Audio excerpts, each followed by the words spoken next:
আসসালামু আলাইকুম। আজকে দুপুরে বাসায় আসতে আসতে প্রায় 12:15 বাজে গেছে। এখানে জুমার নামাজ হয়েছে যে আপনার 12:20। আমার আসতে একটু লেট হয়েছে।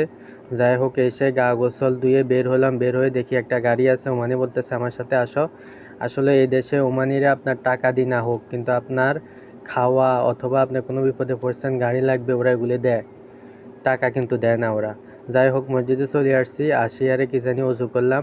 অজু করে ঠান্ডা লাগতেছে, তাই বাইরে এসে একটু করে দাঁড়ালাম। দাঁড়ানোর পরে দেখতেছি যে অনেকগুলি সাইকেল, এই সাইকেলগুলো মাঝখান দিয়ে ওমান পুলিশ এগুলো উঠে দিছে, কিন্তু এখন দেখি আবার সবাই ব্যবহার করতেছে, সবাই কিনতেছে।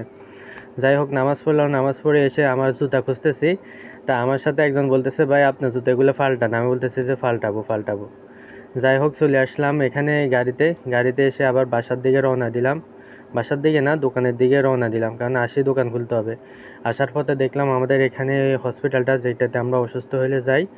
তারপরে চলে আসলাম দোকানে আসি দেখি 2-3টা গাড়ি দাঁড়াই আছে। ওরা আমাকে বলতেছে যে তাখির, মানে তুমি লেট করতেছো কেন?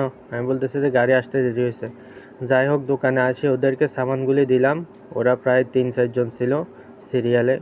তো সবাইকে এক একটা করে সামানগুলি দেওয়ার পরে তারপরে আমি ভাবলাম যে নামাজের আগেও তো সময় পাই না, পরেও সময় পাই না, কারণ মসজিদে যাইতেও হয় একটু তাড়াতাড়ি করে, আসতেও হয় তাড়াতাড়ি করে।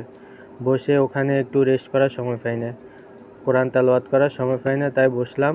আমি বসে একটু কোরআন তেলাওয়াত করে নিলাম, কারণ ভাই একদিন তো মরতে হবে, এ দুনিয়ার কতদিন, কারণ আল্লাহকে ডাকতে হবে।